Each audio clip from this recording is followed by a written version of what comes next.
Ça fait maintenant une dizaine de jours qu'OS X El Capitan est disponible sur le Mac App Store. Alors il y a plein de nouveautés super intéressantes, malheureusement on vous en présente que quelques-unes en général, donc avec cette vidéo, aujourd'hui j'aimerais arriver à faire la vidéo la plus complète sur OS X El Capitan pour que vous puissiez quasi tout savoir sur cette mise à jour et vous faire votre propre avis là-dessus. Alors on va commencer par toutes les nouveautés qui ont été présentées par Apple au cas où certains n'auraient pas suivi. Donc on va commencer par la police de caractère qui est maintenant San Francisco, elle a changé. On a également un nouvel effet qui permet de localiser sa souris, je ne sais pas si on le verra à l'enregistrement, mais donc ça agrandit la souris quand on secoue. On peut désactiver ça dans les préférences système, dans accessibilité juste là, hop, cocher, décocher, voilà. On a également quelques nouveautés du point de vue du spotlight qu'on peut déjà bouger, ça c'est cool ou pas, enfin je sais pas. C'est un petit peu aimanté donc ça vous permet de le remettre à sa place et on peut faire des recherches sur la météo, le sport, les vidéos en ligne, la bourse et les transports en commun, enfin pas partout, j'y reviendrai juste après. La grosse nouveauté dont tout le monde parle, c'est évidemment le Split View qui permet d'utiliser deux applications l'une à côté de l'autre. Merci Samsung, merci à Windows.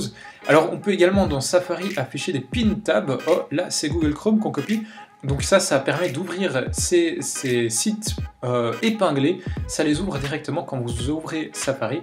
Et puis vous voyez ici aussi que j'ai une icône de son qui permet de couper le son directement sur les sites qui utilisent du son, donc ça vous permet de localiser directement d'où vient le son qui sort de votre Mac. Alors dans Plan, on a également les transports en commun, et puis ce qui est sympa aussi avec Plan maintenant, c'est qu'on peut directement envoyer un plan à son iPad, son iPhone ou son iPod Touch. Ça peut être sympa si vous prévoyez votre plan sur votre Mac et que vous partez ensuite avec votre téléphone ou votre iPad. Ensuite, eh bien, dans Photos, on peut maintenant ajouter des extensions pour modifier des photos. Ces extensions, vous les téléchargez sur le Mac App Store, c'est un petit peu comme sur iOS. Et puis, on a également l'application Notes qui permet d'afficher des notes un petit peu mieux qu'avant. Donc, on peut faire des checklists comme ça. On peut également changer le type d'un texte. J'entends par là titre, en-tête, corps, liste à puce, liste à tiret ou liste numérotée. Et puis, on peut ajouter plein de trucs aussi à nos notes. On peut ajouter des photos, des vidéos, des liens web, de la localisation, c'est-à-dire des liens de plans en fait si vous voulez. On peut ajouter également des PDF ou des documents et ça en drag and drop, donc il suffit de glisser quelque chose dans une note et il va l'ajouter automatiquement. Et ensuite eh bien, tous ces trucs que vous ajoutez, vous pouvez les regarder dans le navigateur juste là. C'est classé par photo, esquisse, puisqu'on peut également dessiner uniquement sur la version Notes pour iOS les plans, les sites web, l'audio et les documents. On a également le Mission Control qui a été un petit peu modifié, alors tout le monde s'est excité là-dessus, j'ai pas trop compris pourquoi, puisqu'en fin de compte on a juste le flou qui a disparu et la barre là qui est un peu plus petite, mais donc voilà, par ça il n'y a pas de grosses nouveautés. On peut directement passer à Mail qui permet d'utiliser des gestes pour glisser et mettre à la corbeille ou marquer comme non lu. On peut également changer dans les réglages pour que ce soit archivé à la place, et puis vous pouvez écrire plusieurs mails à la fois et vous aurez comme ça des onglets, et donc voilà. C'est à peu près un petit tour des nouveautés d'OS X El Capitan. On a également Metal qui est maintenant disponible à condition que vous ayez un Mac de 2012 ou plus récent qui permet d'avoir des grosses améliorations au niveau des jeux et on a également évidemment des meilleures performances, genre vraiment meilleures. Donc voilà, ça c'est grosso modo les nouveautés dont Apple a parlé. On arrive maintenant dans la partie de cette vidéo qui est vraiment intéressante, c'est-à-dire quelles sont les nouveautés dont on ne parle pas beaucoup, voire même pour certaines d'entre elles dont on n'a pas du tout parlé. C'est parti. Alors on a l'utilisateur de disque qui change complètement de design. Pour rester dans ce qui est un peu design, on a aussi une nouvelle roue d'attente ainsi qu'un nouveau design des boutons. Sur OS X 10.10, ils sont tous blancs. Ici, c'est un petit dégradé de gris qui donne très sympa, je trouve. Dans les préférences système, on peut décider de masquer la barre des menus, comme ceci. Et donc quand on passe la souris en haut, elle s'affiche, comme avec le dock, ce qui permet d'avoir un plein écran sans plein écran. Je sais pas si vous voyez ce que je veux dire. Le dashboard est toujours bien présent dans OS X El Capitan, mais il est désactivé de base. Il faut aller dans Mission Control, dans les préférences système, et l'activer ici, par exemple en tant que space, ce qui permet de l'avoir juste là. Dans les mails, on peut également annoter les images avant de les envoyer. Au niveau de la sécurité, on a une grosse nouveauté sur El Capitan qui s'appelle System Integrity Protection. Alors jusqu'ici, on avait pas mal de grosses sécurités sur notre Mac, on avait le Gatekeeper, le Firewall.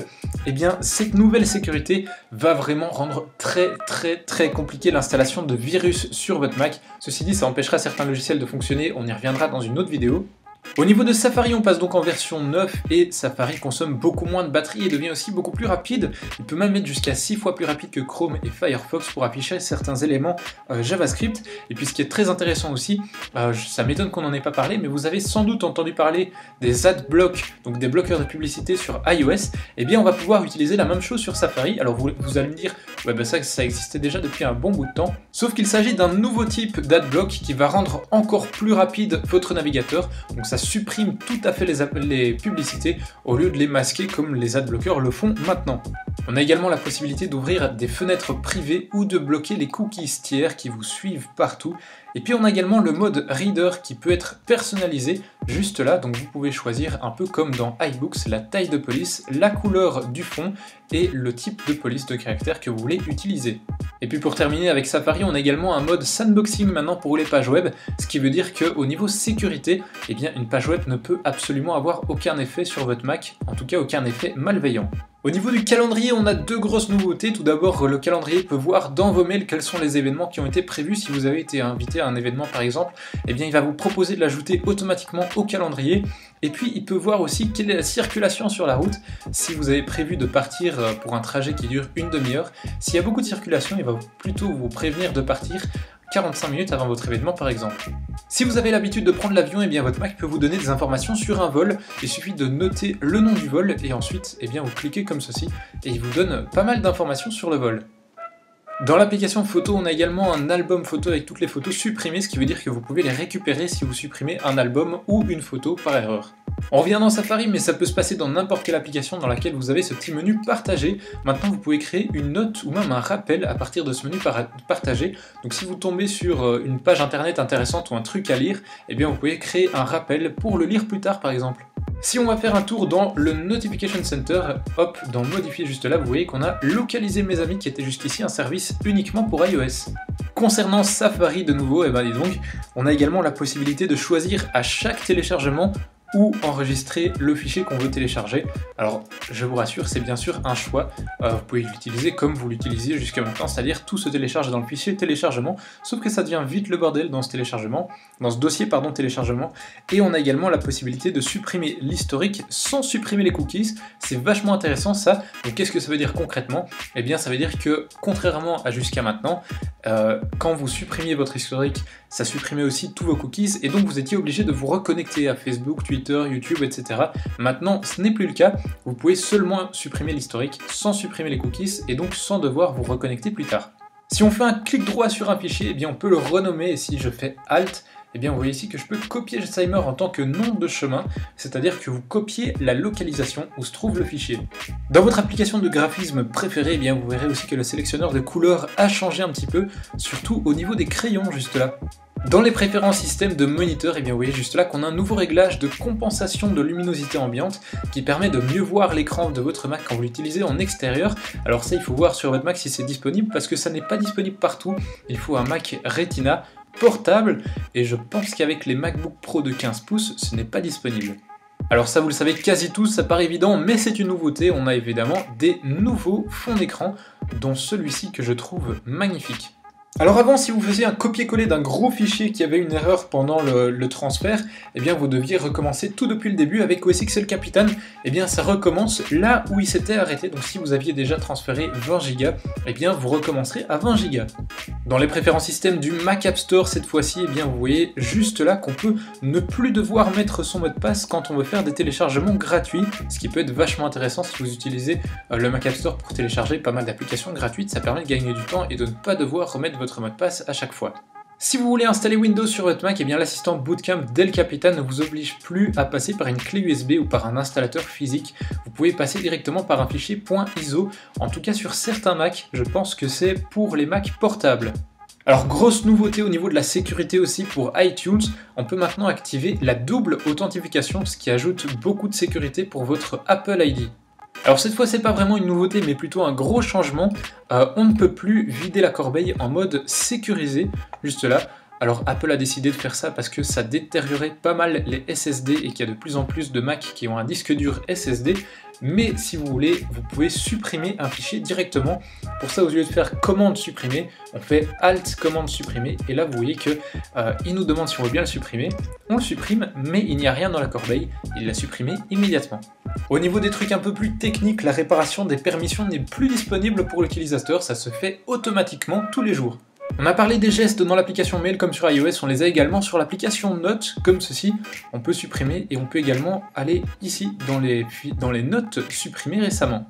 Dans le Finder, on a l'onglet iCloud Drive, ça n'a pas changé, sauf que maintenant, si on colle ou si on modifie quelque chose dans iCloud Drive, vous voyez qu'on a une barre de chargement qui nous dit si c'est chargé, si on peut maintenant y accéder sur nos autres appareils.